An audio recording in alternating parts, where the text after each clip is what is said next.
wakaalada biyaha qaranka jamhuuriyadda Soomaaliland ee gobolka Togdheer oo kaashanaysa hay'adda Al-Huda ayaa ceelbiyoodkii 22aad oo biyo macaan ka hirgelisay magaalada Burco xarunta gobolka Togdheer ceelkan oo ku soo boogmay ay u qabeen bulshada qaybaheeda kala duwan baahi weyn. Maareeyaha wakaalada biyaha Sakariye Lumbe ayaa tan iyo intuu majaraha u qabtay wakaalada biyaha ee Burco waxay ku tallaabsatay horumar ballaaran.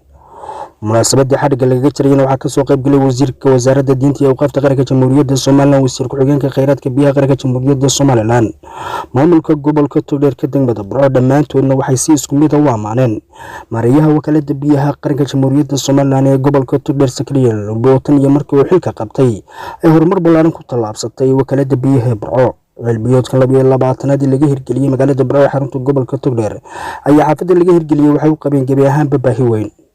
madaxdii kala duwaneed halkaasi ka hadashana waxaa hadaladoodii ka mid ahaa sidatan shana ku qodaan riigii wayna ku guulaysanay riigaas oo dhererkiisu yahay 130 sida maamulka hore sheegeen. biyo macaan oo ku filan oo badan waa laga helay. ceelashii horena waxaanu bulshada u sheegaynaa inaanu daminayno maadaama dhadhankoodu aad u adkaa annaguna biyo markaa aan ugu bedelaanahayn, laakiin maanta ilaahay noo suurto geliyay biyo macaan oo ku filan xaafadda inaan helo. mar dambe maanta laga bilaabo ma cabaysaan biyihii jarleeyo ceelkii la dhihi jiray ceel 7 insha Allah ceelkan baad biyihiisa cabaysaan oo macaan. wuxuu ku jiraa ceelashayada kuwa ugu macaan waa ka labaad ayaan odhan karaa. ilaahay baana mahadda iska leh. waxaan u mahadnaq celinayaa hay'adda Al-Huda oo runtii ceelal badan waddanka ka qoqotay kana ka mid yahay wakaaladda markii ugu horeysay ay noo qodaan, laakiin sidaan warbixinta ku hayo waxay ka shaqeeyaan arrimo badan oo kheyri ah. ceelkan maanta farxad bay noo tahay in ceelkan 22aad aan maanta xadhiga ka jirno, kaasoo loo qabay baahi aad iyo aad u fara badan oo xaafaddan ay u qabtay, iyadoo ay dhacday 2 ceel oo ka qodnaa biyahoodii inay waxoogaa milix yeesheen. xaafadduna ay in badan naga codsatay. ilaahay wuxuu inoo fadligiisa iyo karamkiisa inoo suuro geliyey inaynu hay'adda khayriga ee Huda ay noo qoday ceelka, annaguna aanu ku darnay wixii imkaaniyaad ee bamka iyo beebka iyo maxaan ku dhahdaa mishiinka iyo xadhiga iyo farsamadii technicality ahayd ee meesha taalay dhammaan. Burco iyo hay'adda Al-Huda Foundation oo iska kaashaday inaan halka xadhig ka jirkiisa maanta aanu qayb ka ahaano aad iyo aad baan ugu faraxsanahay. maanta waxaynu joognaa inuu xadhig ka jarno ceelkan Al-Huda loo qoday wakaaladda biyaha ee degmada Burco. ceelkaas oo sababta uu ku yimid ahayd codsi uu noo soo gudbiyey maareeyuhu mudane Sakariye oo naga codsaday in aanu ceel u qodno maadaama ceelashii hore ay u badan yihiin qaar dhanaan, bal in Ilaahay subxaanahu wa ta'aala inooga dhigo ceel macaan. muddo xaafadda saamuun adag kuma meedhan, muddo dheer saamuun adag mariina laguma meedhan, malaha dakhligoodina ma aha. qof shaambo haysto ma meedhanay halkan. biyuhu qaraar bay haayeen, aad iyo aad bay u cadilaayeen. xaafadda ugu biyo badan bay haysteen intaan boqolaya ka xumaan. anigu ma moodeen 22 ceel, waxaan moodeen 100 ceel inta. waayo waxaan ogahay nimcada waddanka ka jirta maanta Soomaaliland ee waliba Togdheer biyaha sidaan uga qablaanahay. waxaan u mahadnaqaynaa wakaaladda biyaha ee gobolka Burco oo naga hawl gashay in badanna aanu wada wadnay. ceelkani sida aan idin sheegay mucjisa ayuu ku hirgalay si aan ka fudud ceelashii hore la qodi jiray. muddo 9 cishaabo ku dhammaaday.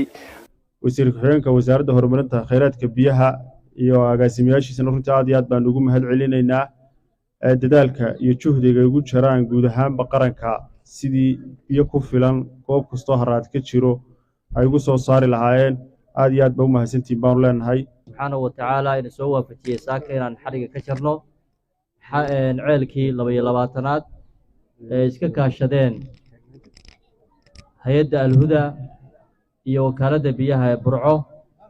waxaan leenahay hay'adda Al-Huda aad iyo aad baa u mahadsantiin, jazaakumullahu khayran. dowrka muhiimka runtii aad ka qaadateen qodista ceelka 22aad. si gaar ah waxaan ugu mahad celinayaa Sheekh Xamda bin Cabdiraxmaan Al-Thani oo runtii isagu lahaa deeqdan ceelka lagu fuliyey.